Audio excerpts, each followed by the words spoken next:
నమస్తే డాక్టర్. నమస్తే. డాక్టర్ ఇంతకు ముందు కాలంలో మనం చూసినట్లయితే వైఫ్ అండ్ హస్బెండ్కి సంబంధించిన సమస్యలు ఏవైనా ఉన్నా లేదంటే పర్టికులర్గా అబ్బాయిలకి సంబంధించి ఏదైనా సమస్యలు ఉన్నప్పుడు ఎంబీబీఎస్ డాక్టర్ దగ్గరకు జనరల్ ఫిజిషియన్స్ దగ్గరకు వెళుతూ ఉండేవారు. అండ్ ఇంకొంచెం పెద్ద సమస్యలు ఉన్నప్పుడు సెక్సాలజిస్ట్ని వీళ్ళు సంప్రదించేవాళ్ళు.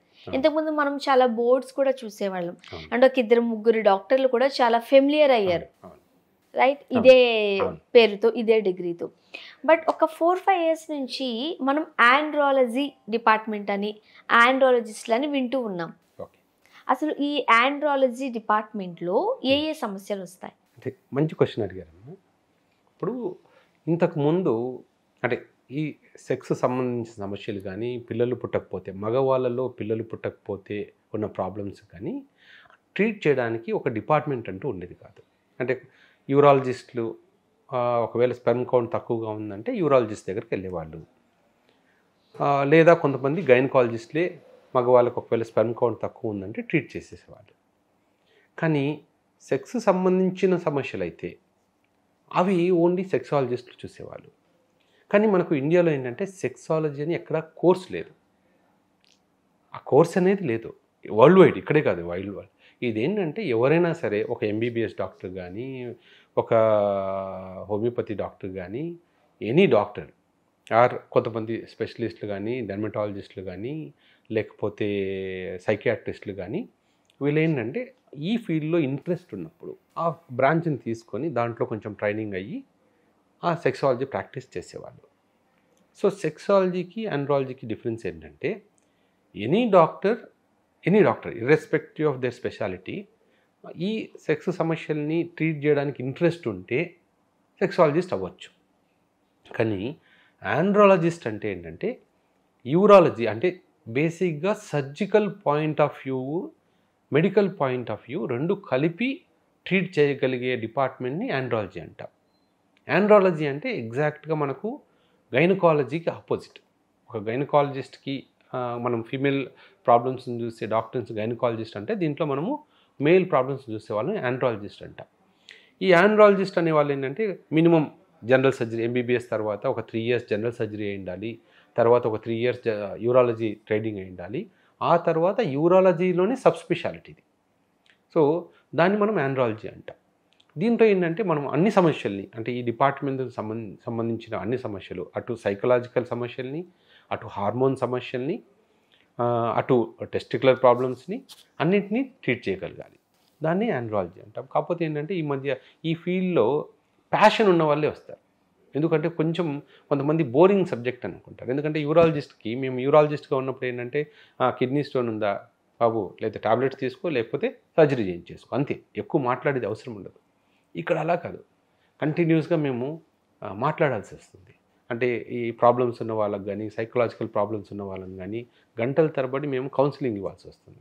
సో అందుకని కొంచెంమంది బోరింగ్ డిపార్ట్మెంట్ అంటారు. సో ఇది ఆండ్రాలజీకి సెక్సాలజీకి సంబంధించిన డిఫరెన్షియేషన్. సెక్సాలజిస్టులు ఏంటంటే ఇప్పుడు ఏదైనా సర్జికల్ ప్రాబ్లం ఉందనుకోండి, అంటే సొంతి సర్జరీ చేయాలి, వాళ్ళు ఐడెంటిఫై చేస్తారు, మళ్ళీ సర్జన్ దగ్గర పంపిస్తారు. ఏదైనా వ్యారికోసిల్ సర్జరీ ఉంది, ప్రాబ్లం ఉంది, వాళ్ళు ఐడెంటిఫై చేస్తారు, మళ్ళీ సర్జన్ దగ్గర పంపిస్తారు. ఆండ్రాలజీలో అట్లా ఉండదు, అన్నీ 1 point సొల్యూషన్. ఏదున్నా మేము ఐడెంటిఫై చేస్తాం, ట్రీట్మెంట్ చేయగలుగుతాం. ట్రీట్మెంట్ కూడా మీరే చేయగలుగుతారు. సో ఆండ్రాలజీలో ఏమొస్తాయి అంటే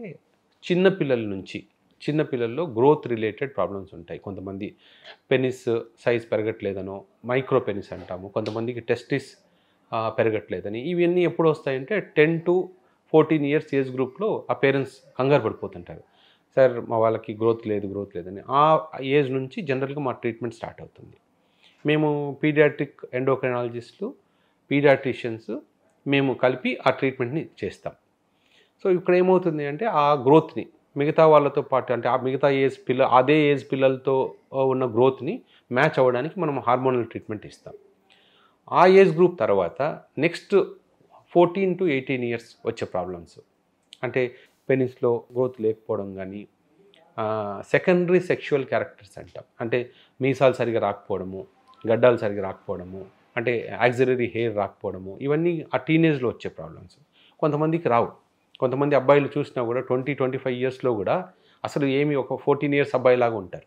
అది కామన్గా చూస్తూ ఉంటాం. అదేంటంటే అవన్నీ సరైన ఏజ్లో హార్మోన్స్ ట్రీట్మెంట్ చేయకపోవడం వల్ల, అంటే వాళ్ళకి హార్మోనల్ లోపాన్ని ఆ ఏజ్లోనే కనిపెట్టి ట్రీట్మెంట్ చేయకపోవడం అండ్ వల్ల. కొంతమందిలో జెనెటికల్గా కూడా ఈ ప్రాబ్లం ఉంటుంది కదా డాక్టర్. అంటే ఇప్పుడు ఫాదర్కి తొందరగా ఈ బియర్డ్ అది రాలేదనుకోండి, ఈ పిల్లల్లో కూడా రాదు.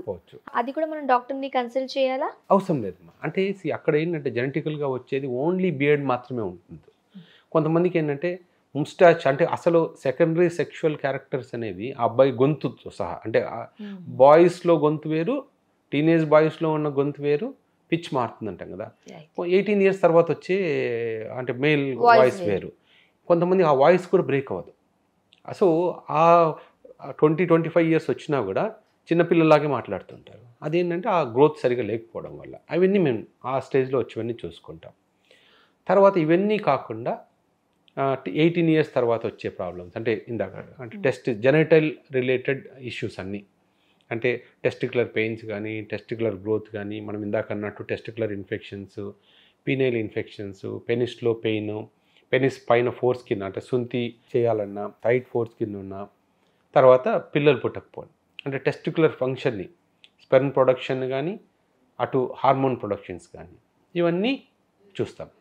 సో ఇవన్నీ మా ఆండ్రాలజీ కిందకి వస్తాయి. అంటే జనరల్ ఎరెక్టైల్ డిస్ఫంక్షన్ అంటాము, ప్రీమెచ్యూర్ ఎజాక్యులేషన్ అంటాము, ఎజాక్యులేటరీ డిస్ఫంక్షన్, కొంతమందికి స్పెర్మే రాదు, కలిసినప్పుడు స్పెర్మే రాదు, అవన్నీ కూడా ఈ పార్ట్స్ అన్ని మేము చూసుకుంటాం.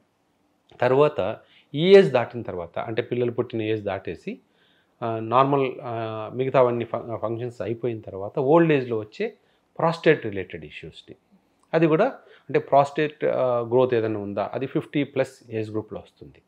సో అవన్నీ ప్రాస్టేట్ గ్రోత్ ఉన్నప్పుడు ఎంత సైజ్ పెరుగుతుంది, దానికి ఏదైనా సర్జరీ ఇవ్వాలా, మందులు ఇవ్వాలా అనేది మా డిపార్ట్మెంట్ కిందకి వస్తుంది. ఇవి కాకుండా ఫీమేల్స్లో ఎలాగైతే మెనోపాజ్ అని ఉంటుందో, మేల్స్లో కూడా ఆండ్రోపాజ్ అని ఉంటుంది. సేమ్, అంటే ఆ ఏజ్కి హార్మోన్స్ తగ్గిపోవడము, నార్మల్గా ప్రొడ్యూస్ అయ్యే టెస్టోస్టిరాన్ కానీ, బేసిక్ ఇవన్నీ కానీ హార్మోన్స్ తగ్గిపోవడం దాన్ని మేల్స్లో అయితే ఆండ్రోపాజ్ అంటాం. ఆండ్రోపాజ్ అంటే మనకి ఇంతకుముందు వీళ్ళకి ఏజ్ వచ్చేసరికి చాదస్తం పెరిగిపోయింది అంటారు కదా మగవాళ్ళలో.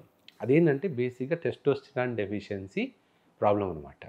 టెస్టోస్టిరాన్ డెఫిషియన్సీ అంటే వాళ్ళకి ఏమవుతుంది, ఫ్రీక్వెంట్గా ఇరిటేషన్ అవుతుంటుంది, మతిమరుపు, చిన్నవి మళ్ళీ మర్చిపోతుంటారు. కొంతమందికి బోన్స్ వీక్ అయిపోతుంటాయి, మజిల్స్, అంటే సడన్గా మజిల్స్ అన్నీ వీక్ అయిపోయి బాగా వీక్గా కనిపిస్తుంటారు. ఇవన్నీ ఏంటంటే andropause related problems, testosterone deficiency తగ్గడం వల్ల. ఫ్రీక్వెంట్ ఇరిటేషను, ఫ్రీక్వెంట్ మతిమరుపు ఉంటుంది కాబట్టి మన తెలుగులో ఆ వర్డ్ వచ్చింది, వీళ్ళకి చాదస్తం పెరిగిపోయింది అనేది. బేసిక్గా అది ఏంటంటే హార్మోన్ డెఫిషియన్సీ అంతే. ఆ ఏజ్లో ఉండాల్సిన హార్మోన్ బాగా తగ్గిపోయింది కాబట్టి ఇవన్నీ ఇష్యూస్ వస్తాయి. సో ఆండ్రాలజీలో ఇట్లా చిన్న 10 to 14 years ఏజ్ గ్రూప్ నుంచి ఓల్డ్ ఏజ్ వరకు మేల్స్లో వచ్చే అన్ని ప్రాబ్లమ్స్ని ఆండ్రాలజీలో కవర్ చేస్తాం. Thank you so much doctor.